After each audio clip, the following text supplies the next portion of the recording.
Alright, I'm doing a little tutorial on how to fix the Phillips 365/37 Bluetooth speaker.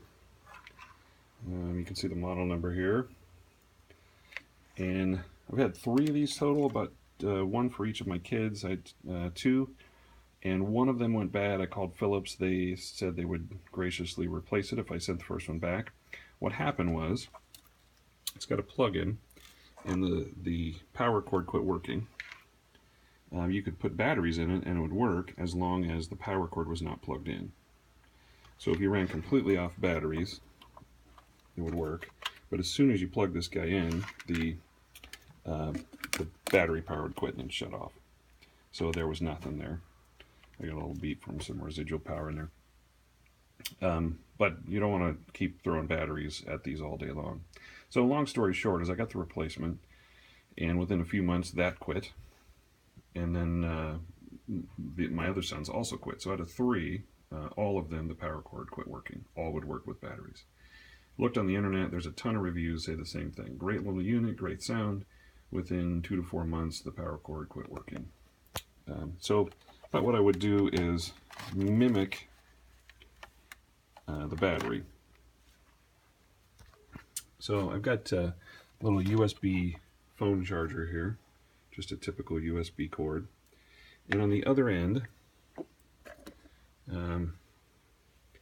I stripped the shielding off, and there's several wires in there, but all you need is the black and the red. The other shielding and cables I just cut off.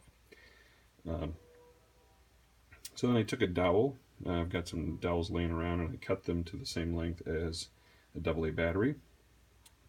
You could use a wood handle off of a foam brush. A lot of times those are about the same width as well. Just measure the length and cut it with a little hand saw or power saw or whatever.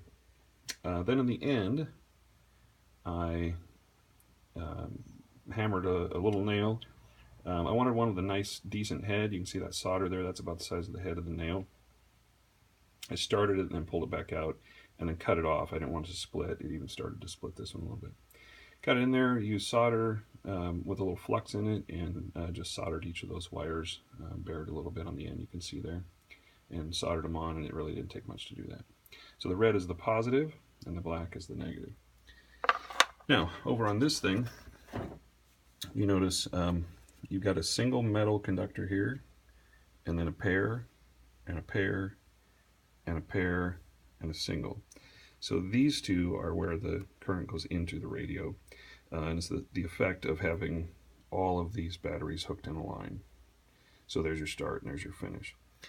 Now, I don't know if you can see on the little chart there, but this would be the flat side or negative of the battery. This would be the little bump side or positive of the battery. Opposite down here. So your negative or flat side of the battery would go here. Your positive or the bump side of the battery would go here, and they're all opposite when the batteries would lie in there. So I'm going to stick these in. My negative, sorry, I'm a little shaky here. Too much coffee, I guess. My negative, or sorry, my positive would go to the flat side. And that one's a little hard to make contact, so just make sure that solder contact makes good contact in there. And then the negative goes into the side with the spring, because that would be the flat side of the battery. And they are popped in. Now I will plug this in. And give it the test. And there we go. Powered on. Now I did test this earlier, and we get good volume and everything. So we have mimicked the batteries, and whatever goes bad in these things, we've just gone around that and decided we're going to use batteries and fooled it. And it's a great workaround for a fairly pricey little unit that sounds great and you don't want to throw away or keep checking batteries into it. So there's a good fix for the Phillips 365/37. Hope that helps.